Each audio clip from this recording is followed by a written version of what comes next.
Juan Julio, en nuestra segunda clase vamos a hablar un poco acerca de cómo las células necesitan duplicar su información genética. Vamos a ver la replicación y también a veces en esta duplicación del material genético hay errores. Entonces también vamos a tocar la parte de reparación, ¿no? La célula tiene mecanismos para poder el problema y corregir. Después vamos a hablar un poco acerca de la expresión, ¿no? La producción de RNA, cómo las células necesitan formar este RNA justamente para ver la parte de la producción de proteínas. Eso lo vamos a ver en la tercera clase que tienen conmigo. La replicación ocurre todo el tiempo, en nuestras células está pasando, ¿no? Las células duplican su material genético y lo pasan a las células hijas, ¿no? Es un proceso que ocurre desde que ustedes y yo fuimos huevos cigotos y ahora tenemos la cantidad de, ¿cuánto era? 3 por 10 a la 20, 3 por 10 a la 14 células somos. 3 por 10 a la 23, que somos en 60 años más o menos.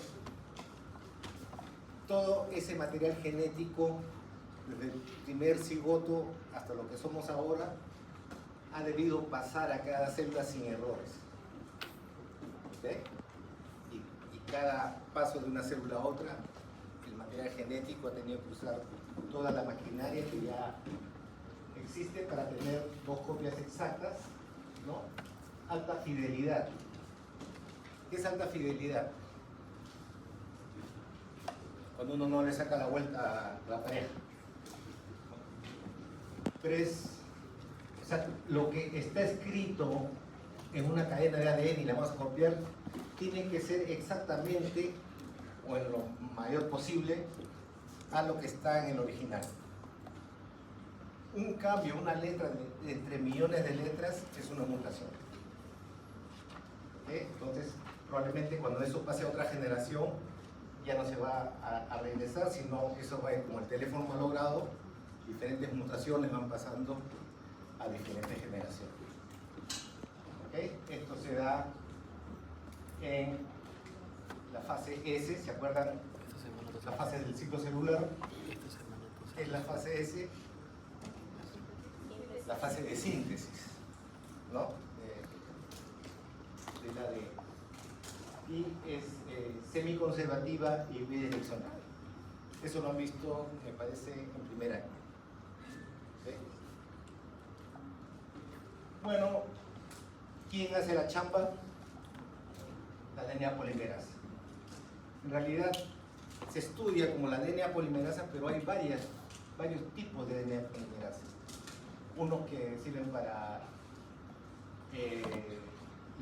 el núcleo, por ejemplo, es diferente a la DNA polimerasa que hay en la mitocondria. Hay otras, como vamos a ver luego, DNA polimerasas específicas para la reparación, y hay algunas que hacen los dos trabajos, ¿no?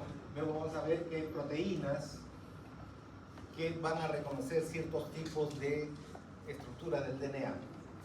Por ejemplo, ¿ha escuchado de la helicasa? ¿No? La topoisomerasa, ¿se acuerdan? Ellos no ven cualquier tipo de DNA, sino ciertas estructuras específicas donde van a trabajar. Han hecho también los fragmentos de Okazaki el año pasado, ¿no es cierto? Entonces saben que el DNA se abre, pero las dos cadenas no se construyen de la misma manera. Una es directa y la otra se hace por fragmentos.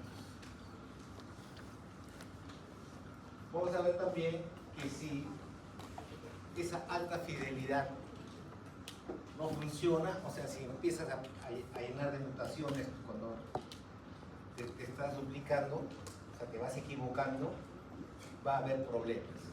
Y eso te lleva a veces a enfermedades degenerativas o frecuentemente te lleva a procesos de cáncer. ¿Okay? Por eso es importante que haya un chequeo, y por eso también vamos a ver luego que existe un sistema que chequea que el DNA esté bien escrito, no el sistema de reparación. ¿Se acuerdan que les dije que hay ciertas partes del ADN del DNA nuclear, mitocondrial, que son ricas en GC y otras que son ricas en AT? ¿Cuáles son más fáciles de abrir, AT o GC? AT. Los orígenes de la replicación, o sea, las zonas donde van a abrirse el DNA para comenzar la replicación, son ricas en AT. Acá ustedes tienen algunas, por ejemplo, una G acá, que es raro, C también, pero la mayor parte de esto es una T. N es cualquier núcleo, pero en mayoría son ricas en AT. Siempre las estructuras ricas en AT son estructuras que van a abrirse más rápido. Es por eso que los orígenes de replicación, vamos a ver también en los promotores, cuando hablemos de transcripción, son las zonas que se abren más rápido, son ricas en AT. Si fueran ricas en GC, sería más difícil abrir, ¿cierto? ¿Está claro esto? Este es el ejemplo. La Escherichia coli tiene un cromosoma circular, como la mayor parte de las bacterias, uno solo. Y este cromosoma es 4.800.000 nucleótidos, ¿no? Alrededor de 600 genes más o menos, de los cuales solamente hay un pedacito, 245 bases, que es el origen de replicación. La replicación no comienza en cualquier sitio. De los 4.800.000 solamente va a comenzar allí. ¿Okay? Y eso va a jalar algunas proteínas específicas que reconocen esa secuencia. ¿Okay? Ese es otro concepto que quiero que tengamos desde ahora. Hay proteínas que reconocen ciertas secuencias específicas. ¿Okay? Algunas secuencias ricas en AT, otras en GC, secuencias reguladoras, secuencias promotoras, etc. Este es un recuerdo de lo que ustedes ya han visto. La replicación necesita, por supuesto, la plantilla. La cadena vieja, digamos, es la azul, ¿no? Que se abre. Acuérdense, siempre, siempre antiparalela. No es paralela, sino antiparalela. ¿Okay? Hay una parte cuando se va abriendo que está desnuda, la calata. El ADN ya no está apareado, está abierto. Y eso la expone a que haya destrucción. Entonces hay algunas proteínas que están acá en marrón que se pegan al DNA de cadena simple cuando se va abriendo. ¿Ok? Estas se llaman proteínas que se pegan a la hebra simple. En inglés es single strand, la hebra simple, binding B, que se pega a las proteínas. Single strand binding protein, SSB. ¿Okay? Se pega a la cadena simple para mantener protegida y abierta a la cadena cuando se esté abriendo, porque si no se volvería a cerrar o podría ser destruida. ¿Okay? Luego tienen la DNA polimerasa que está haciendo la cadena nueva, que está en rojo. En un lado es la que es, digamos, la tira continua, y la otra que corresponde a los fragmentos de Okazaki, ¿no? Porque mientras se va abriendo esto, 5 es acá y 3 es acá, va a ser difícil que haya de 5 a 3, sino acá se va abriendo y acuérdense que está el primer, la primasa, que va poniendo los OH para que produzca el fragmento de Okazaki, y luego está el lujo molecular ¿no? La ligasa que va pegando estos fragmentos para hacer una cadena continua. Otra cosa que es importante es ¿cuántos sitios de origen de replicación tiene la Escherichia coli?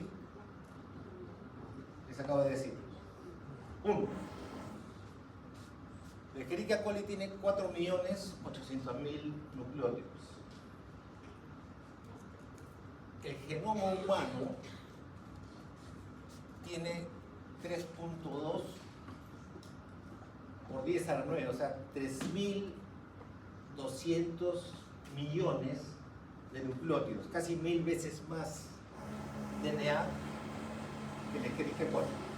¿Estamos correctos en eso? Una Escherichia coli, para hacer que su DNA se duplique, hace alrededor de 30 minutos. Si hubiera un solo sitio de replicación en el genoma humano, tardaremos 1000 horas para poder replicar todos nuestros cromosomas. Pero eso no es cierto. En el laboratorio nosotros cultivamos linfocitos, por ejemplo, y se duplican cada 20 horas. Lo que quiere decir que en el genoma humano existen varios sitios de replicación, porque si no, nunca terminaría de replicarse. O termine, en vez de ser 20 horas, creo que hemos calculado que son como 25 días, si fuéramos como la Escherichia coli. ¿Ok? ¿Está claro eso? Entonces, es por eso que en los cromosomas en general de los eucariotes hay varios sitios de origen de replicación, donde va a comenzar para poder terminar en un tiempo razonable.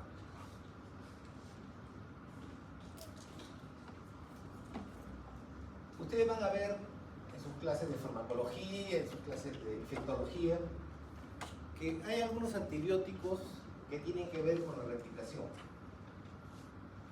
Por ejemplo, van a actuar como o precursores o como parte del sistema. ¿O se acuerdan que les dije que hacer un DNA nuevo es como hacer una torrecita de Legos? A, C, G y T. Ya. Muchas veces algunos de los antibióticos son Legos rotos, ¿no? Tiene su base, tiene su cabeza, el Lego normal, pero a veces la industria farmacéutica hace, por ejemplo, nucleótidos que no tienen el 3-OH. ¿Para qué sirve el 3-OH?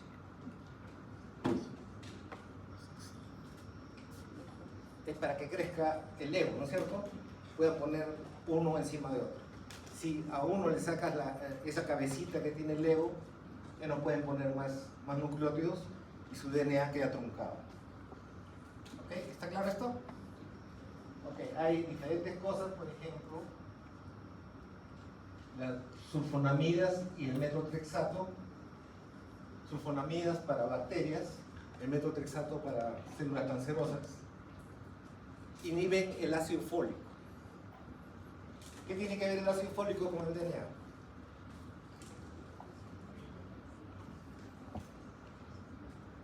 Lo vimos la semana pasada, ¿se acuerdan?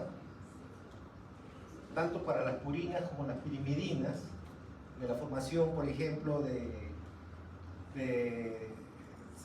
uracilo hacia timina, necesitaban ácido fólico, ¿no? Para la formación de las purinas también necesitan ácido fólico.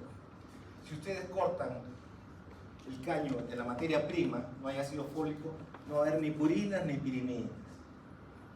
¿Ok? Antibióticos o anticancerígenos. Igual, la hidroxiurea también se usa mucho en cáncer, ¿no? Inhibe la formación de la desoxirribosa. ¿Se acuerdan cómo se hacía la desoxirribosa? ¿No? Había una enzima específica, puede venir en el examen. Estos son los legos rotos, los araminócidos, ¿no? Imitan al lego pero tienen roto la parte 3OH. ¿Se acuerdan cuáles son los carbonos? 1, 2, 3 y 5. ¿Se acuerdan de los carbonos de la ribosa? El 3 le sirve para crecer, pero si esa parte está rota ya no puedes poner malderos. ¿Okay? Hay para pirimidina, para purinas, ¿no? Por ejemplo, este es algo parecido a la citosina, este es algo parecido a la adenina y así. Las que se equivocan son, por ejemplo, las primasas que ponen nucleótidos para alargar al cebador, ¿se acuerdan? Y la DNA polimerasa, por supuesto. ¿No? Ella cree que está agarrando el Lego normal, pero es el Lego que ha agarrado, está roto. Luego van a ver que hay algunos tipos de medicamentos que producen reacciones químicas de tal manera que el DNA va a tener modificaciones, por ejemplo, reacciones aquilantes o en rayos X. ¿Bien? También van a tener ustedes que parte de algunos antibióticos trabajan en la maquinaria de, por ejemplo, las topoisomerasas, ¿no? Todas estas, tanto bacterianas como para cáncer. Vamos a retroceder un poco. Acá está la topoisomerasa. Creo que he ido tan rápido que no les he dicho para qué sirve, pero sí saben ustedes para qué sirve. Sí saben, ¿cierto? El DNA se va abriendo, pero imagínense al DNA como un pasador enrollado. Se abre, pero acá, para el otro lado, se va súper enrollando. ¿No es cierto? Para este lado se va súper enrollando y al final necesito una tijera para que me desenrolle rápidamente porque yo quiero seguir formando DNA nuevo. ¿Ok? Estos antibióticos que les estaba mencionando inhiben a la topoisomerasa. O sea, si la horquilla de replicación la paramos, ya no va a haber DNA nuevo que se forme y o la bacteria o la célula cancerosa ya no va a poder reproducirse. Está claro esto, ¿no es cierto?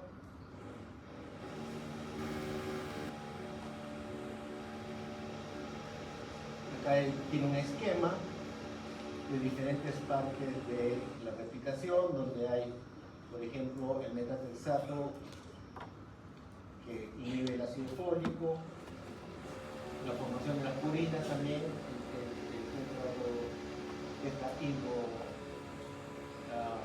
ácido tetrahidrofólico también. Acuérdense que es tanto para las purinas como las pirimidinas, ¿no? También acá están, por ejemplo, mercaptopurina. ¿Qué es mercaptopurina? Esa purina es una purina a la cual le hemos puesto un radical de azufre. ¿Okay? Entonces, estoy modificando los legos. ¿No? Es una purina, puede ser adenina o guanina, a los cuales le pongo un radical azufre y ya no va a entrar a la replicación de manera normal. ¿Okay? 5-fluorouracil, o sea, uracilo es una de las pirimidinas, pero le pongo un radical fluoro y ya también modifico al lego y ya no va a poder funcionar de manera normal en la replicación. ¿Okay? Y luego, por supuesto, ya hay también inhibidores de la formación de mitosis, que ya es para otro tema. ¿Han escuchado qué es el genoma? ¿No? Es básicamente todo el material genético que tiene un organismo para poder hacer todas sus funciones que tiene y también para pasar a la próxima generación. El genoma es más o menos casi no cambia, ¿no? Todas las especies tienen un genoma característico. Todos los individuos de una especie son casi idénticos, salvo en una diferencia entre 1% o menos. ¿Okay? Como vamos a ver luego, los seres humanos modernos actualmente, los que viven ahora, nos diferenciamos entre nosotros, una persona de Perú, una persona de Suecia, una persona de África, de Australia, solamente tienen 0.1% de diferencia. O sea, un nucleótido de cada 1000 es diferente entre nosotros. Pero esa diferencia de 1 en 1000 es suficiente para que algunos seamos más altos, otros más bajos, tengamos color de pelo oscuro, claro, ojos azules, ojos blancos, ojos verdes, ojos negros, etc. ¿Okay? Y también, por supuesto, lo que nosotros vemos en genética es que hay algunos cambios que hacen, por ejemplo, que algunas personas sean más propensos a tener, no sé, reacciones adversas con ciertos medicamentos. Hay familias donde hay ciertos tipos de cáncer que pasan de generación a generación. Hay familias donde sufren de diabetes, otras familias sufren de hipertensión, ¿no? Todo esto está justamente en ese 0.1% de diferencia que nos mantiene, digamos, variados dentro de nuestra especie humana. Entonces, es el conjunto de la información genética y hay que tener en cuenta que siempre se considera solamente a la parte haploide. ¿Okay? ¿Cuántos cromosomas tenemos los humanos?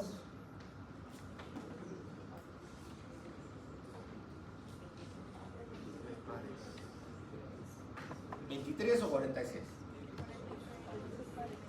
Son 46 cromosomas por célula diploide, pero el espermatozoide y el óvulo tienen 23, ¿no? 22 pares autosómicos X y Y. ¿Okay? Entonces, en general, en todas las especies, plantas, animales, se considera siempre el haploide. En los seres humanos es 3.2 por 10 a la 9. ¿Okay? Ahora, hay una parte del genoma. En realidad, nuestras células tienen dos genomas.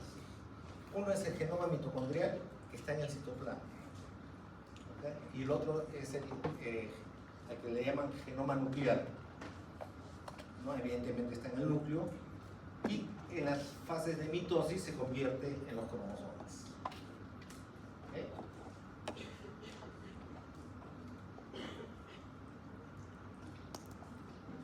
Cuando se hizo el genoma humano, el proyecto Genoma Humano en 1990, la gente apostaba cuántos genes hay en el cromosoma humano. En esa época se calculaba que nuestro cuerpo tenía alrededor de 300.000 a 500.000 proteínas distintas. ¿Okay?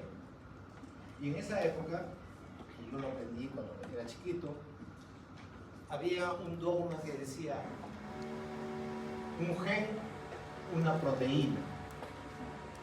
O sea, cada proteína que existía tenía un gen específico. O sea, era la norma. Por ahí de repente había algunas proteínas que eran hechas por un gen, ¿no? Dos o más proteínas hechas por un solo gen, pero esa era la excepción. Más bien es un gen, una proteína. Entonces, si calculabas 300.000 proteínas diferentes en el cuerpo humano, ¿cuántos genes podrías tener? Entonces comenzó una apuesta por internet con plata. Se le daba, no me acuerdo, $1 millón, creo, a la persona que adivine cuántos genes hay en el genoma humano. Entonces, conforme se iba, este proyecto consistía en secuenciar el ADN humano y, digamos, chequear la cantidad de genes que teníamos. Entonces, las apuestas, la mayor parte de gente pensaba que teníamos alrededor de 100.000, 70.000 genes. ¿Okay? Y luego, conforme iban pasando y la gente iba leyendo el genoma humano, se daban cuenta que no había la cantidad de genes que pensaban. El genoma humano tiene alrededor, todavía no está bien claro, pero se calcula 20.000 genes. ¿Okay? Y siguen apareciendo más proteínas. Vamos a ver luego por qué. Pero lo que tengan claro es alrededor de 20.000 genes.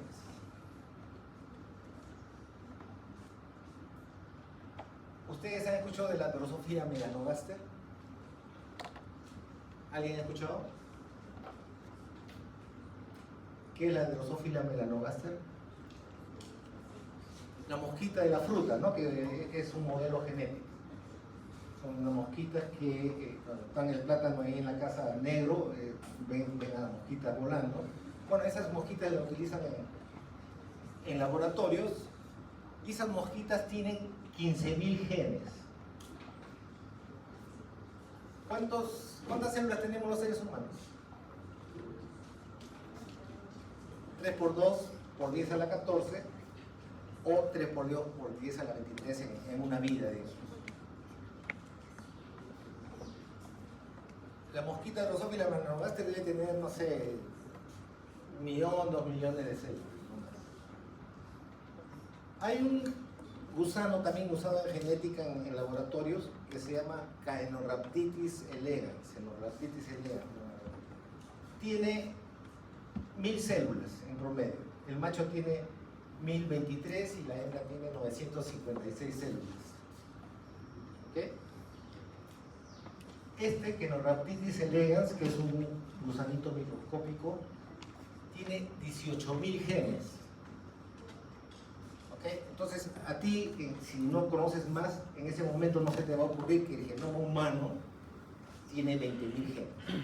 Pero esa es la sorpresa. Ahora luego vamos a ver por qué. Y lo que yo había aprendido de chiquito ya no es verdad.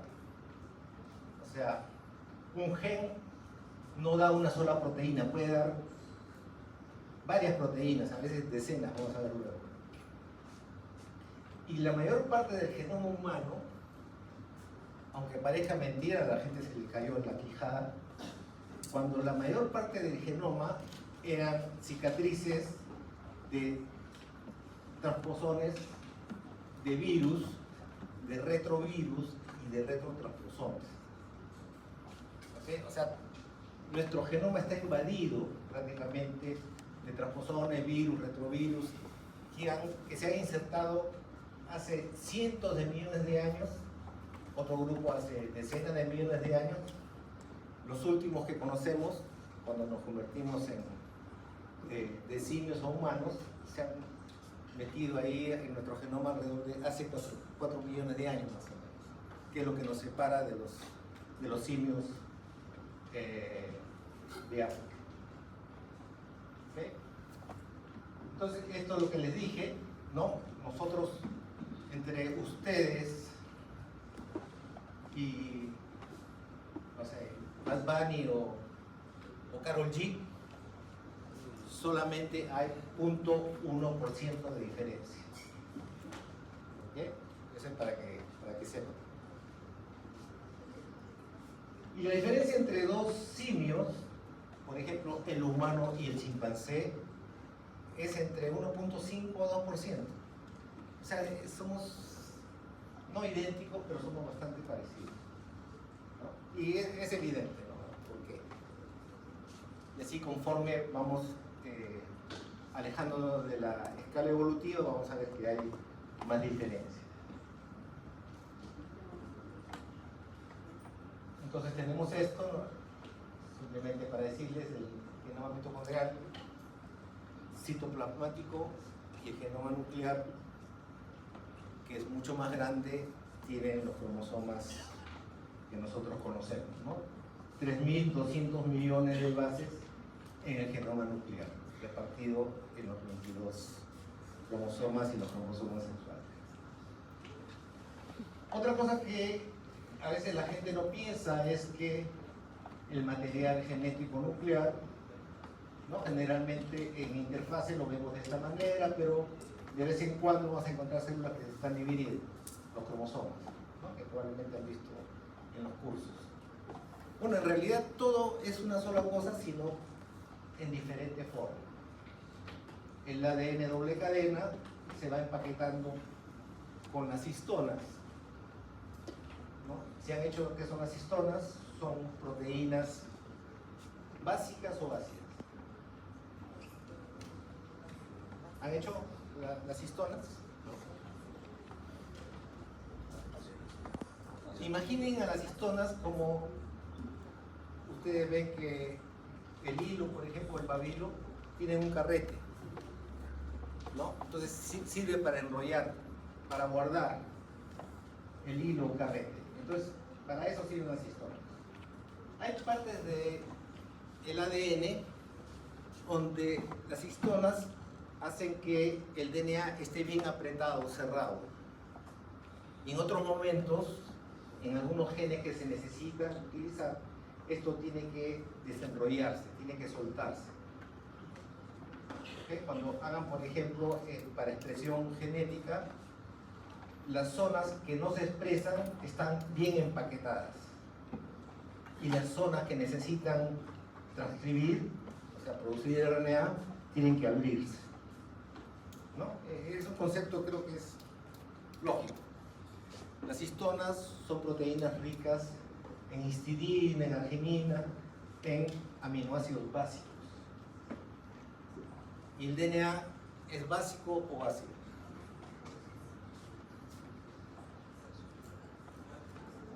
Básico, ¿quién dijo básico? Ácido, ¿es ácido nucleico? ¿Okay? Entonces, es por eso que hay una afinidad de las histonas. Hay diferentes tipos de histonas, pero ya saben para qué sirven, para empaquetar el DNA. Aparte de eso hay otras proteínas, hay factores de transcripción, otras las proteínas de replicación, de reparación, que van a estar adosados al DNA. Pero para cuestiones de expresión, las histonas son bastante interesantes, y hay otras proteínas que van a lo que ya está enrollado acá, lo van reempaquetando, como 2 o 3 veces se empaqueta, o sea, lo empaquetado se vuelve a enrollar de nuevo, y eso de nuevo se vuelve a enrollar varias veces hasta formar lo que nosotros conocemos como cromosomas. ¿Ok? O sea, el DNA humano, si estiramos los 22 cromosomas sexuales, es más o menos de mi tamaño, 1,80 m. No creo, algo está equivocado. El DNA humano, si lo estiramos, va a ser 1,80 m. ¿Okay? Todo eso tiene que entrar en una célula. Es más, encima has replicado para que se formen los cromosomas. ¿Okay? Entonces necesitas un sistema que vaya enrollando al ADN para tener los cromosomas. ¿Está claro esto?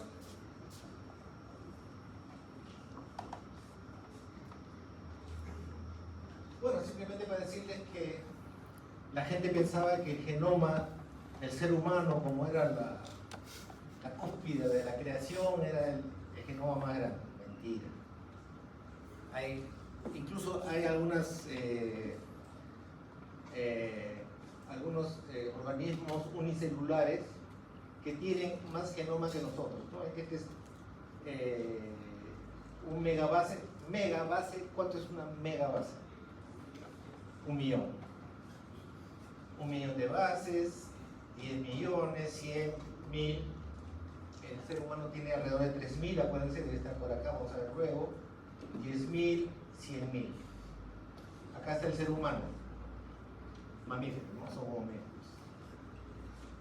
Vemos que hay algunos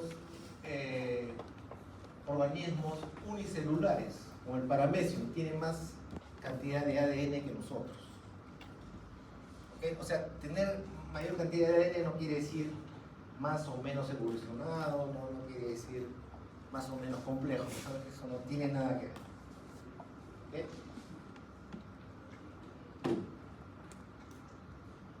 Esto es lo que les decía, esto line y sign que está acá, son cicatrices de retrovirus, de retrotransposones que se han metido en nuestro genoma, algunos hace cientos millones de años, otros algunas decenas y otros más cercanos hace unos 4 o 5 millones de años. ¿Okay? Y todos los genomas, ahorita nosotros tenemos también transposones que están saltando entre nuestros genes y felizmente si estamos acá probablemente no pasa nada. O si hemos llegado hasta acá, probablemente eso no va a ser ningún problema, ¿no? Entonces, sign y line son cicatrices de retrotransposones y de retrovirus. Acá tenemos otro tipo, pero también igual cicatrices que se han quedado en nuestro genoma. Igual acá, transposones de DNA que son parte de nuestro genoma. O sea, eso fue realmente una sorpresa. Ustedes no se imaginan que dentro de ustedes hay transposones, retrovirus que están funcionando ahí. Igual ustedes siguen su vida normal. ¿Okay? Y probablemente casi nunca les va a pasar nada, o no va a pasar nada. Por ahí va a haber algún transposón que se va a meter en algún gen importante, probablemente eso cause alguna enfermedad, pero probablemente a nuestra edad ya no creo que funcione. O a la edad de ustedes, ¿no? Lo que es bien interesante, la información que va a dar lugar a proteínas, o sea, la carnecita de la información genética son las proteínas, ¿no es cierto? Esa no es más de 1.5% del genoma, que son los exones. ¿Ok? ¿Está claro esto? Hasta hace poco la gente llamaba al resto del DNA, lo llamaba DNA basura, DNA chatarra, pero ahora estamos viendo que no todo es basura, no todo es chatarra. Hay muchas partes que tienen que ver con regulación, muchas partes van a tener un valor, por ejemplo, dentro de los cromosomas, dentro de las diferentes células, o de diferentes tipos de expresión. ¿Ok? Entonces,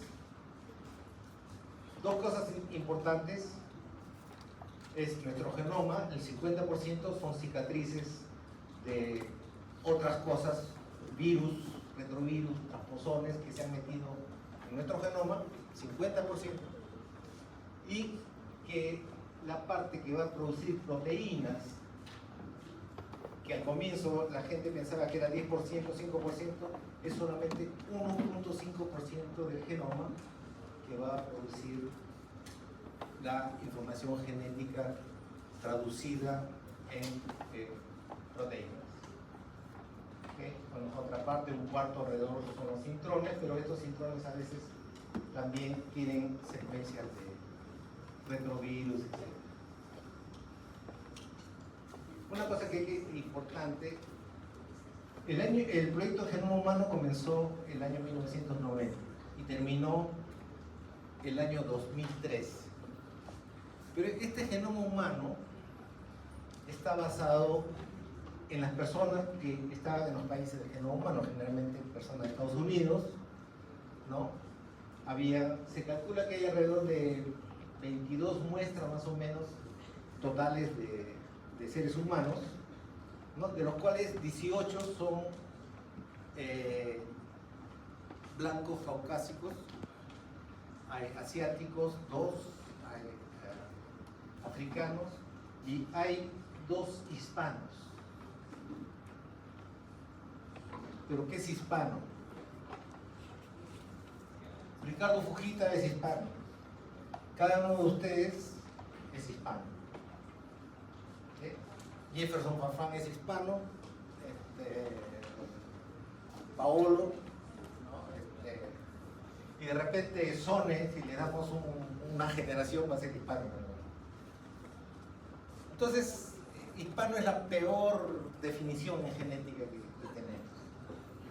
¿Okay? Entonces, la ciencia se está dando cuenta que los genomas del mundo en general están siendo descuidados, ¿no? Porque se han concentrado, y no solamente en genética, sino en medicina. Lo que ustedes estudian en medicina generalmente vienen de libros de afuera, de otras poblaciones.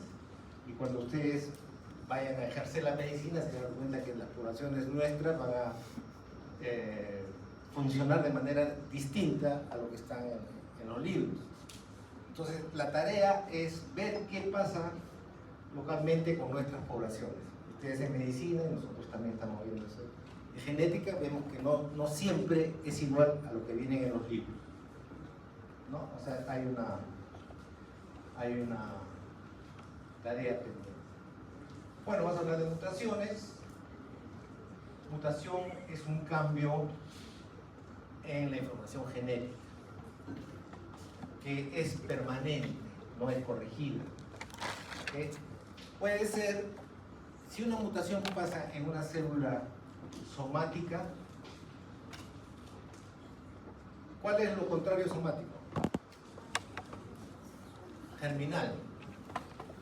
Si pasa en una célula somática, no es que no importe, pero no puede producir un tumor, no sé, o alguna disfunción, pero no va a pasar a la próxima generación. Pero si pasa al óvulo o al espermatozoide, esa mutación, sin corregir, sí va a pasar a nuestra próxima generación. ¿No? ¿Está claro esto? Ustedes han hablado del síndrome de Down, de Klinefelter, de Edwards-Pató, etcétera, etcétera, Cri-du-Chat, no sé. Esas son mutaciones que se ven al microscopio. Pero la mayor parte de mutaciones de enfermedades genéticas, si han escuchado de las enfermedades raras, ¿no? Se da por cambios hasta de una letra. Una letra cambia y eso puede ser fatal para una persona. ¿Okay? Entonces hay las mutaciones cromosómicas y las mutaciones submicroscópicas. Para ver una mutación al microscopio tiene que ser mayor de 2 millones de bases.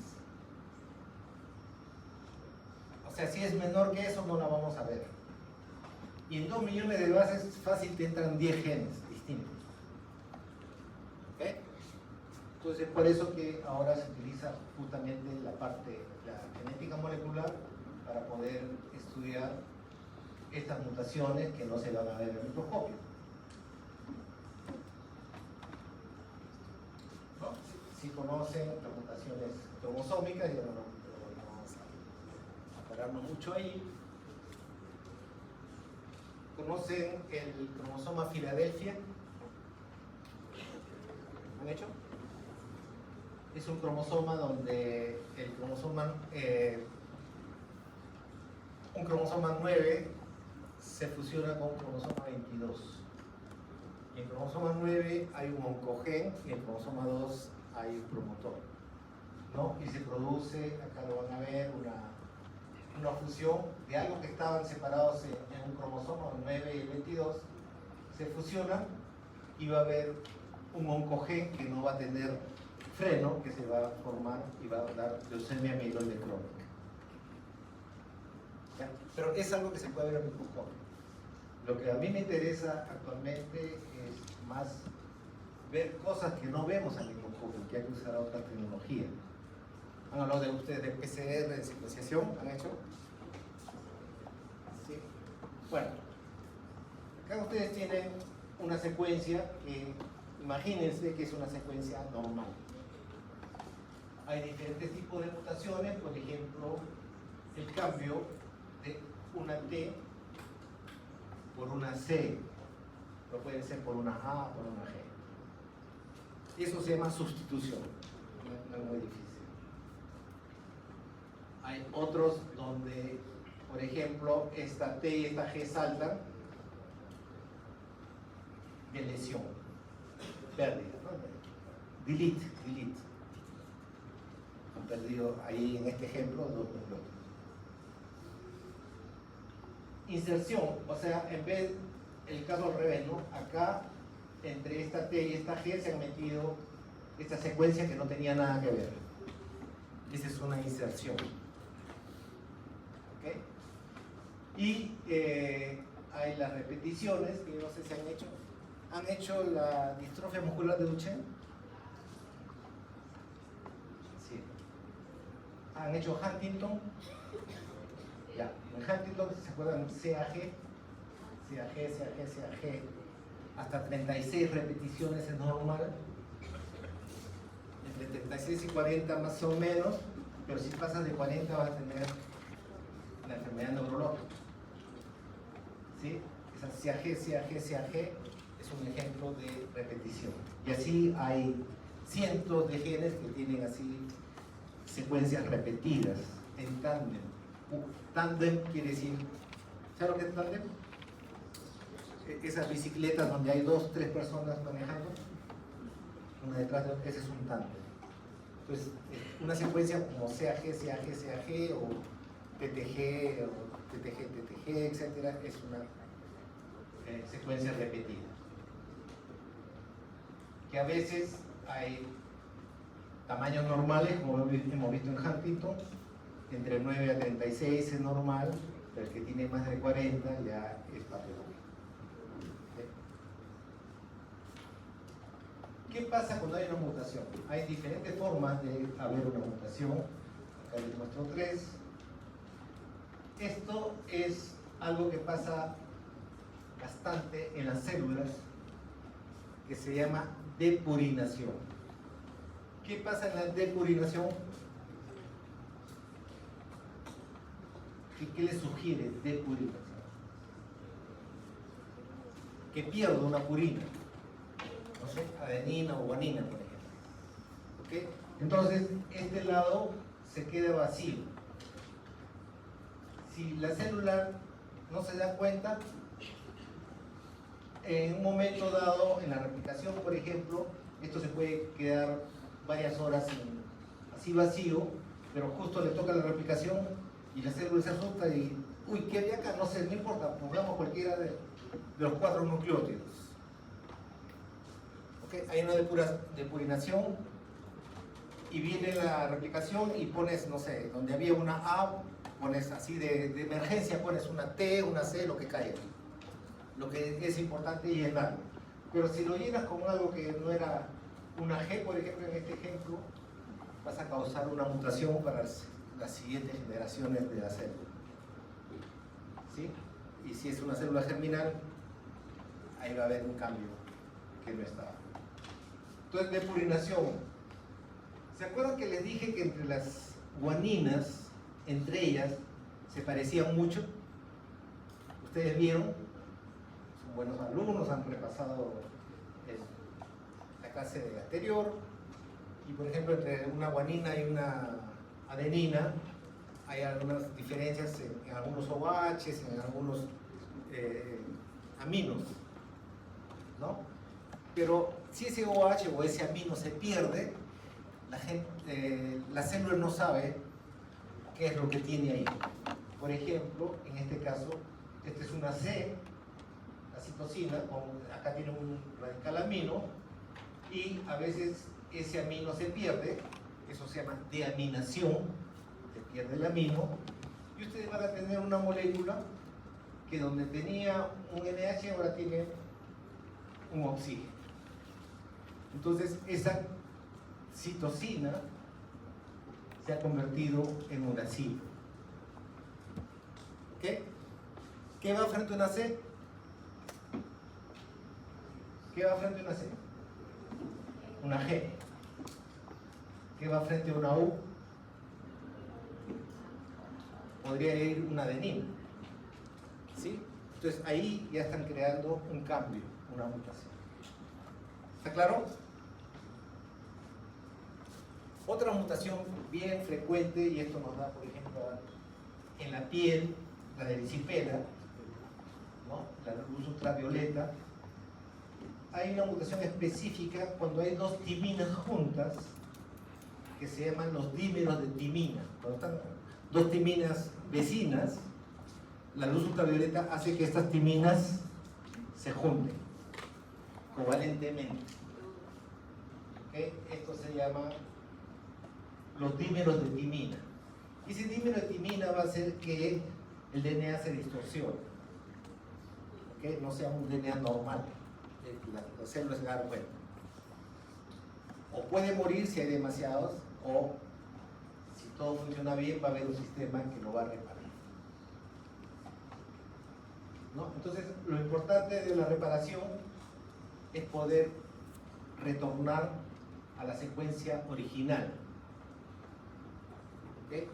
Si nosotros no tuviéramos un sistema de reparación y el sistema de replicación que funcione bien, nuestras células estarían mutando a cada rato y no tendríamos el cuerpo caribeño que tenemos, ¿no?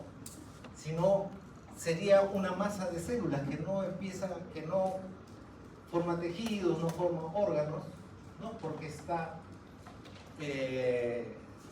mutando a cada rato. ¿Okay? Entonces, para él es tan importante que este sistema de reparación está presente desde bacterias, organismos unicelulares en plantas y el resto de animales, ¿no? Y tiene varios, alrededor de 150 proteínas hasta ahora que están ligadas a la reparación. A veces la reparación se da inmediatamente en la misma replicación. La DNA polimerasa se da cuenta que se ha equivocado, regresa, corrige. Pero a veces, la mayor parte de las veces, el daño queda ahí y tiene que venir luego, así como hay el guachimán en los barrios, hay un sistema de guachimanes moleculares que está chequeando que el ADN esté en buenas condiciones. Si detecta algo raro, lo va a reparar. Si no funciona, vas a tener problemas de replicación, o muy rápido o muy lento. Si es muy rápido, puedes tener tumores. Si es muy lento, vas a tener una enfermedad degenerativa. ¿Okay? Les dije que había muchas proteínas involucradas, ¿no? Que está conservada desde bacterias hasta nosotros. Y acá viene lo que es importante reconocer: cómo los guachimanes moleculares chequean que el DNA está equivocado. ¿Se acuerdan que les dije que el DNA era una doble cadena, que ustedes lo veían como un tubo? ¿Qué ancho tenía?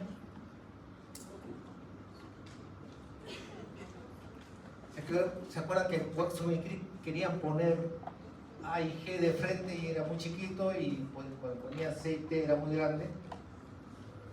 2 nanómetros. Cuando lo pone uno bien y otro de cabeza, antiparalelo, el tubo, si ustedes quieren, del DNA es 2 nanómetros. Entonces hay obreros que están chequeando que la manguera del DNA tenga 2 nanómetros. Si está hinchado, hay un problema. Si más bien está como una muesca, no tiene menos de 2 nanómetros, también hay un problema. ¿Ok? El primer paso, reconocimiento. O sea, hay proteínas que están chequeando. Si detectan que es más de 2 nanómetros o menos de 2 nanómetros, acá hay un problema. Segundo paso, a ese problema, una vez detectado, se corta. Si yo tengo el 2 nanómetros en este punto medio, corto unos nucleótidos a la derecha y otros nucleótidos a la izquierda para poder sacar la parte que está mutada. ¿Ok? Reconocimiento, corte. Ese corte es una endonucleasa. Luego viene una exonucleasa, imagínense como una herramienta que va sacando el DNA, ese pedacito que yo quiero eliminar, con una helicasa, ¿ok? Y luego, ustedes se imaginan, si he sacado esta parte, va a quedar un hueco. Y ese hueco hay que llenarlo de acuerdo frente a una A, una G, ¿no? Frente a una C, una T, frente a una C, perdón, una G, ¿no? Y así, se va llenando el hueco y al final viene el lujo molecular para poder tener el DNA de nuevo en una sola pieza. ¿Ok? Reconocimiento. Una endonucleasa me va a cortar a ambos lados de la mutación. Una exonucleasa y una helicasa me va a quitar el pedazo que no quiero. Luego la DNA polimerasa me va a llenar de nuevo el hueco, ¿no? Dependiendo del nucleótido que corresponda. Y al final la ligasa lo suelda y ya tengo mi DNA intacto. ¿Ok? ¿Está claro? Esta es una forma, por ejemplo. Acá hay una depurinación.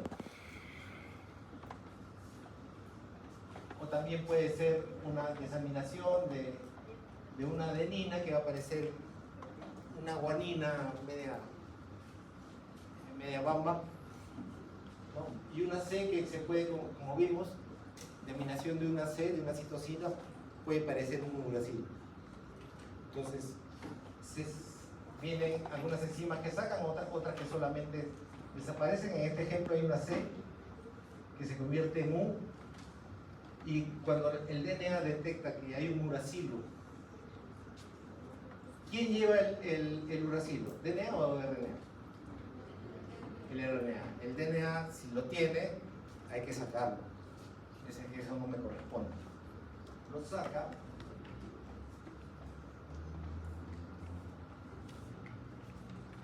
¿No? Reconocimiento. Acá se va a hacer un hueco, una distorsión.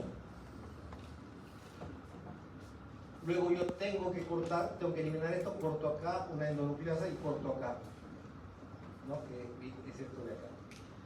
Luego viene una DNA polimerasa que me va a llenar acá una A, una C, una T, etc. Y la DNA ligasa me lo va a pegar.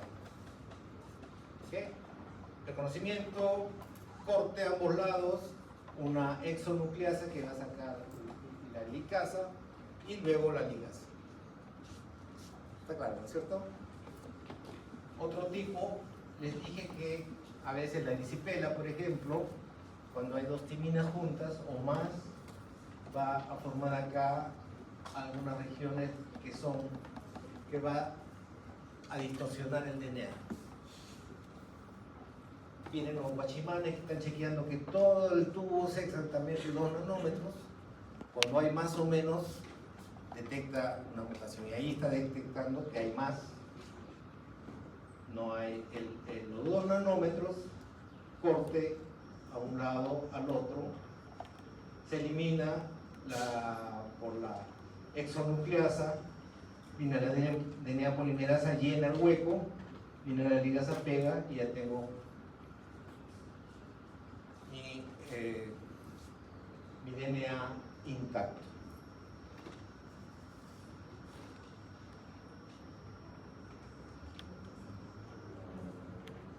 A veces ocurre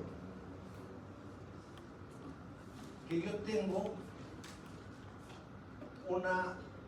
ven esta mutación frente a una, ¿qué va frente a una A? Una T. ¿Y acá qué hay? Una G. Entonces, ahí hay una mutación. Pero ¿cuál es la verdadera? ¿La de arriba o la de abajo? Difícil saber, ¿no es cierto? Pero una de ellas es verdadera y la otra es falsa. Dentro de la célula, el ADN, ya cuando tiene ciertas horas dentro de las células eucariotas, la célula le va poniendo stickers al DNA. Y en eucariotes superiores, en mamíferos, en vertebrados en general, el sticker es un sticker CH3 metilo, o sea, es el DNA metilado. ¿Ok? O sea, después de, no sé, un día que tiene una célula, el DNA, ambas cadenas, están metiladas. ¿Ok? Entonces, yo les pregunto, si yo tengo esto, una mutación, una de las dos está equivocada, ¿cómo sé cuál es la verdadera, la original? ¿Ok? Y acá ustedes tienen, la metilada está en azul y la nueva cadena está en rojo. ¿Dónde hago el corte? ¿En la azul o en la roja? En la roja, ¿no? Porque es la que acabo de hacer y en la que me he equivocado. Porque el azul es la original.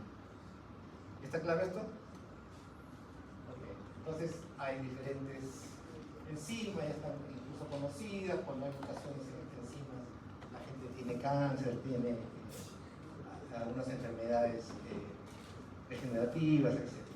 Pero el principio, cómo conocer que un DNA es el original, es el verdadero, es porque está metilado. ¿Okay? Y también hay sistemas de reparación de emergencia. La célula se pone en pánico, por ejemplo, cuando llega una sustancia química que corta un cromosoma así en dos. Depende cuán cerca esté la otra cadena, o si no hay nada, hay que poner cualquier cosa. Hay, por ejemplo, acá, está en celeste, ha sufrido un corte, puede ser un químico, puede ser ultravioleta, lo que sea. Y acá tengo, si es un organismo diploide, tengo una secuencia normal, con la cual yo voy a usar para poder replicar esta parte y tener, acá está en verde, no sé si se ve, ¿no? La parte original. O sea, yo he reparado porque tengo otro molde, otra plantilla para poder llenar la parte que le falta. ¿Okay? Ahí tengo suerte porque he usado un molde que ya existía.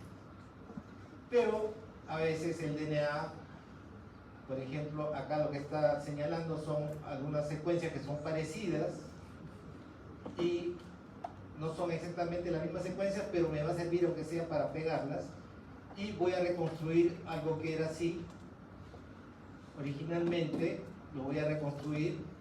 Me va a faltar un pedacito que hay entre esto y esto, pero si tengo suerte la célula va a sobrevivir con un gen de menos probablemente, pero yo necesito esa reparación, porque tener los cromosomas cortados es peligroso, se van a destruir. Entonces hay que rehacer rápidamente mi cromosoma, ¿no? Aunque sea parchado, pero es un sistema de emergencia, ¿no? Hay otros sistemas donde acá se ha encontrado segmentos que están muy cerca dentro del mismo cromosoma, pero acá la emergencia es tan grande que ya no importa, agarras cualquier cosa y empiezas a juntar un pedacito del cromosoma 5 con otro pedacito del cromosoma 8. ¿Ok? O sea, estás agarrando así, ya de emergencia, dos segmentos separados en el genoma, en diferentes cromosomas, y los pegas juntos, porque en ese momento necesitas tener los cromosomas, digamos, de manera correcta. Acá ustedes tienen una tabla donde hay diferentes tipos de mutaciones, qué es lo que causa las mutaciones, ¿no? Muchas de ellas son errores de replicación, y acá es lo que hemos visto nosotros, por ejemplo, esto donde hemos visto la metilación, está acá es donde hemos visto diferentes tipos de otro tipo de reparación. Esto también lo hemos visto, y vemos que hay diferentes tipos de enfermedades, ¿no? algunos tipos de cáncer, algunos tipos de enfermedades degenerativas.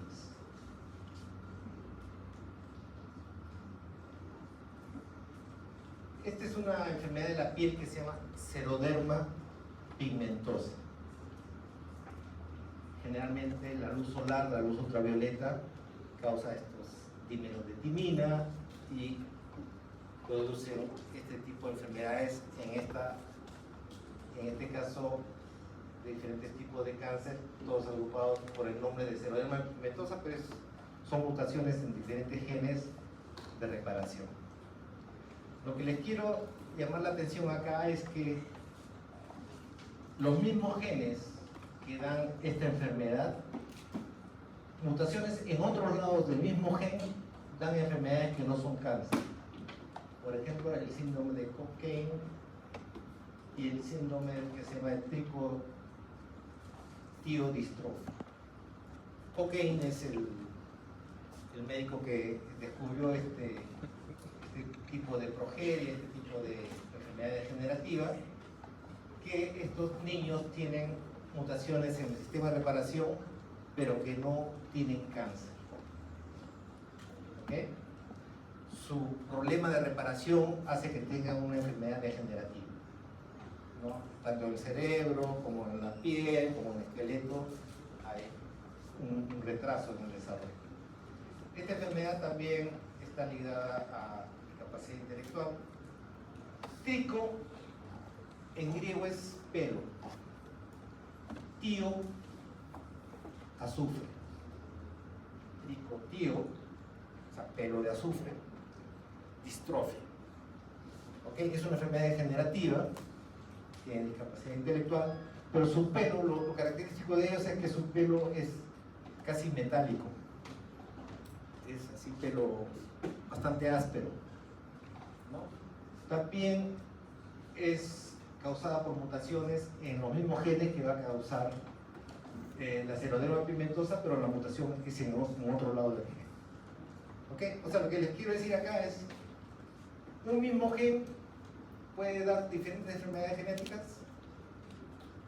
sí, dependiendo dónde está la mutación. En un caso, una mutación puede producir cáncer, si la mutación en otro lado va a producir una enfermedad degenerativa. ¿Ok? Acá hay xeroderma pigmentosa, hay diferentes genes, pero lo que quiero llamar la atención, hay este gen X. O sea, este gen representa a una familia, cada gen es una sola familia. Hay familias que están mutados en XPA, xeroderma pigmentosa, XPA, otros en XPB, y así. Estos, el síndrome de Cockayne, que para los chicos que parece que tienen progeria, ¿no? Está causado por diferentes genes, pero lo que, por ejemplo, el XPB también está acá, XPB, ¿no? Y lo que tiene tricotiodistrofia, lo del pelito duro, ¿no? También tienen diferentes genes, pero uno de ellos, por ejemplo, es el XPB, que está presente en xeroderma pigmentosa y XPB. ¿Ok? O sea, son los mismos genes, pero dependiendo en qué región del gen, o va a producir xeroderma pigmentosa o síndrome de Cockayne. ¿Qué es XPA? ¿No? ¿Se acuerdan que dijimos que había proteínas que se pegaban a la cadena simple, los SSB? El gen XPA va a producir este tipo de proteínas que se pega al DNA de cadena simple, ¿no? Y que va a detectar el DNA que está más de 2 nanómetros o menos de 2 nanómetros. O sea, reconoce el DNA que tiene daño. ¿Qué es XPB? ¿Se acuerdan que cuando en la reparación he cortado y necesito sacar el ADN que voy a cambiar? Es una helicasa, y esa es una helicasa de reparación, el gen XPB.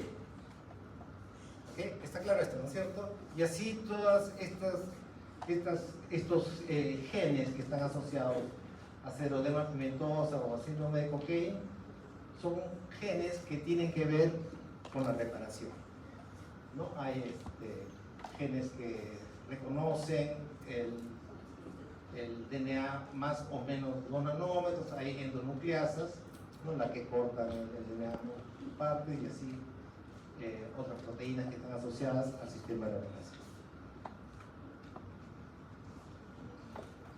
Hay muchas enfermedades, cáncer de mama, cáncer hereditario de colon no polipósico. Nosotros en el laboratorio estudiamos una enfermedad que se llama, bueno, no es una enfermedad, son varias enfermedades que están agrupadas en el síndrome de Lynch. Primariamente es una enfermedad familiar, o sea, hay varias generaciones que dan cáncer de colon en general, pero dentro de la misma familia hay gente que tiene cáncer de próstata, cáncer de hígado, cáncer de estómago, ¿no? Diferentes tipos de cáncer. Y cuando ustedes hacen el pedigrí ven que siempre viene por el lado de una abuelita, por el lado de un abuelito, o sea, pueden seguir eso porque es una enfermedad dominante.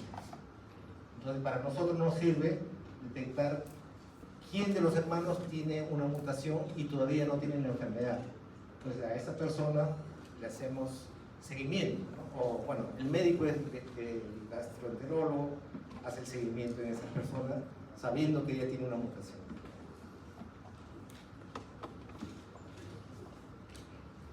También hemos hecho el estudio de BRCA1, BRCA2, ¿no? En poblaciones peruanas, ¿no? Que están asociados con lo que se llama supresores de tumores. O sea, son, si ustedes quieren, frenos del ciclo celular. Necesariamente las células necesitan reproducirse, pero también necesitan parar en cierto momento. Entonces, esos frenos celulares se llaman supresores de tumores, que normalmente mantiene a la célula normal. Si esos supresores de tumores, ese freno no existe, la célula sigue proliferando y va a formar tumores. ¿Okay? Bueno, vamos a hablar acerca de la expresión.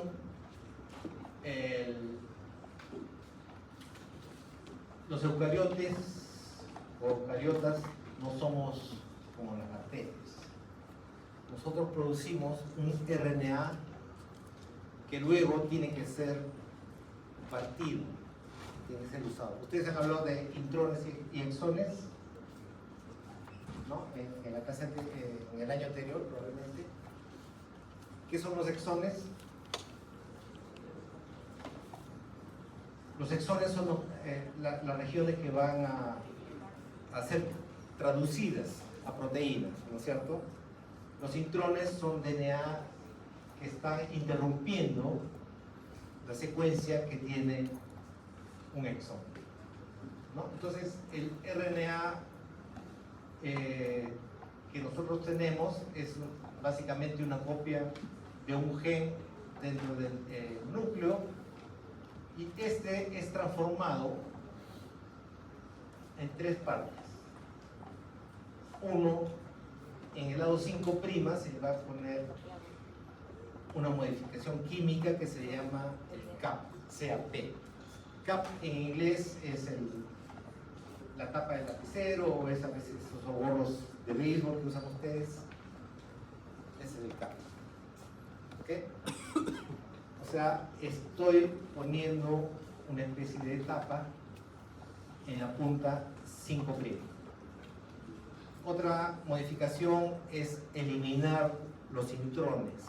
Esta es una modificación en medio de la molécula, ¿no? Donde yo voy a sacar los intrones que están acá en gris, en negro, y al final me voy a quedar solamente con los exones. Y otra modificación ya en 3' es la adición de adeninas. ¿Ok? 3 modificaciones que quiero que aprendan. Una, en 5' el CAP. 2, en medio de la molécula, en la eliminación de intrones. Y 3, en la adición de adeninas en 3'. No es tan difícil, ¿no es cierto? Luego ya ese RNA mensajero, vamos a ver en la otra clase, va a producir las proteínas. Ustedes han hecho los codones, ¿no es cierto? Saben que hay codones para 20 aminoácidos, pero también para 3 codones de par, stop. ¿Sí? ¿Se acuerdan de eso? Ya. Bueno, esto es lo que les he dicho. CAP en 5', la eliminación en medio de los intrones que están acá en amarillo y la adición de adeninas.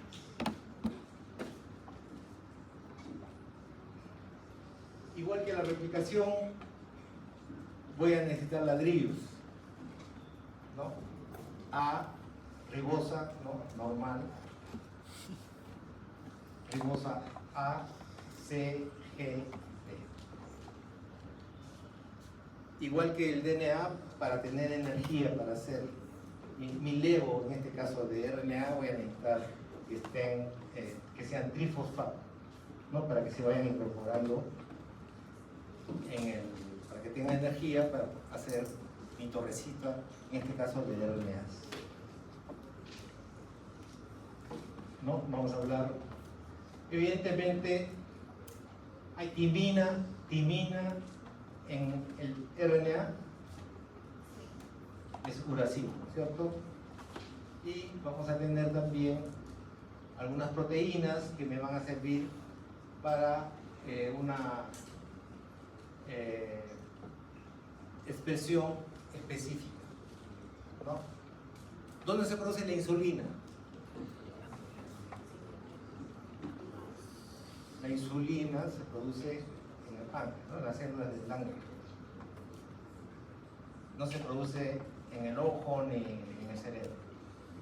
¿Dónde se produce la rodopsina? La rodopsina, que es la molécula que ve. Vamos a apagar esto.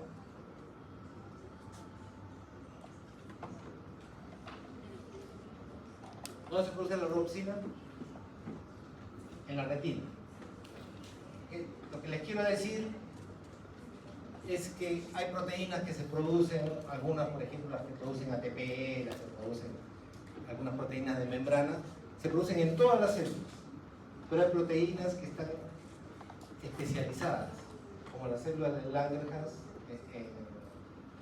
que solamente van a formar insulina, ¿no? Y que no ninguna otra célula forma insulina. ¿Okay? Y eso está hecho por factores de transcripción.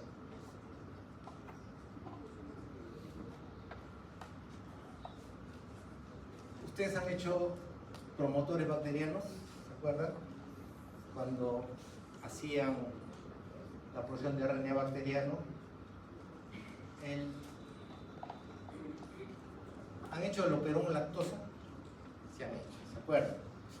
La parte del promotor tiene secuencias específicas. Yo le dije la semana pasada que a partir de ahora todo es secuencia. Para promotores hay secuencias específicas ricas en AT o en GC. Los promotores son generalmente ricos en AT, es para que se pueda abrir rápidamente. ¿Okay? El promotor es una secuencia específica que le va a indicar a la célula: acá vas a comenzar o estás muy cerca del sitio de inicio de la transcripción. ¿Okay? A partir de acá, estate atento porque vas a comenzar a hacer un RNA que yo necesito. Y cuando vemos los promotores, por ejemplo, hay dos regiones muy ricas en AT. Es en bacterias en la región -10, o sea, donde comienza la transcripción. Acá es el primer nucleótido, siempre es una adenina. Cuentas -1, -2, -3. Esta región se llama la región tata. Qué raro, ¿no? Qué difícil de entender que esa región se llama la región tata. T-A-T-A. Y más atrás, en -35, en la región CAT. ¿Okay? No quiere decir que todo el mundo tenga tata, algunos puede cambiar, pero todos los promotores tienen básicamente el mismo consenso, las mismas, casi siempre los mismos nucleótidos en esos puntos. ¿Ok? O sea, acuérdense de la caja tata porque no vamos a ver qué pasa en eucariotes. Es algo muy parecido, o sea, la evolución no nos da muchas sorpresas. Nos está indicando que las cosas cambian, pero hay algunos principios que se mantienen. Entonces, para retener acá, este es el primer nucleótido. ¿Cuál es el primer nucleótido de un RNA? A. Acuérdense de eso. Y lo mismo va a ser en eucariotes. En eucariotes es casi siempre A y a veces G, pero casi siempre A. O sea, no es muy diferente a lo que ya tenemos en bacterias. O sea, no hemos cambiado mucho, por lo menos en ese punto. Esta es la anatomía de un gen. Tienes la secuencia antes que comience el primer nucleótido del RNA, una región promotora. Igualito que, así como teníamos menos 10, menos 35 en bacterias, también en eucariotes tenemos creo que es menos 30, menos 60, algo así, pero también una región que es reconocida por las diferentes factores de transcripción, por las RNA polimerasa, ¿no? Por diferentes proteínas que les va a indicar que acá tiene que comenzar un RNA. Luego voy a tener la copia, que se le va a poner las modificaciones que ya les he dicho, en 5' en 3', y la eliminación de los intrones.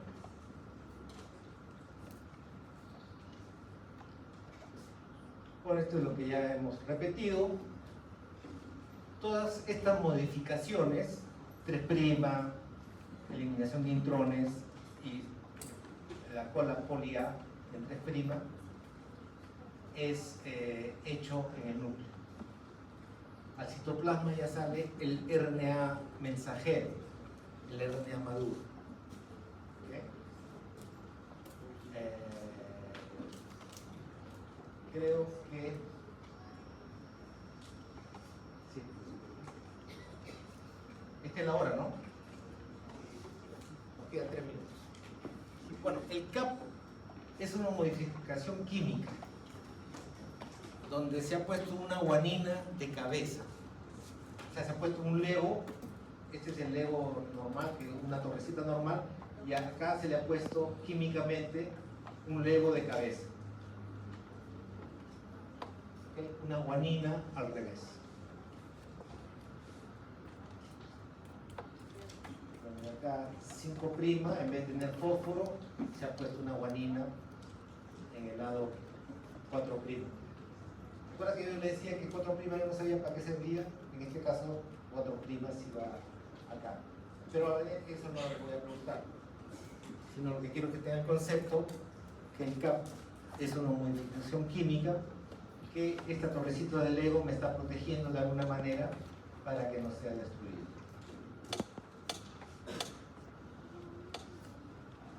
¿Ok? ¿Para qué me sirve el CAP? El CAP, como le digo, es la tapa del lapicero. ¿Para qué sirve la tapa del lapicero?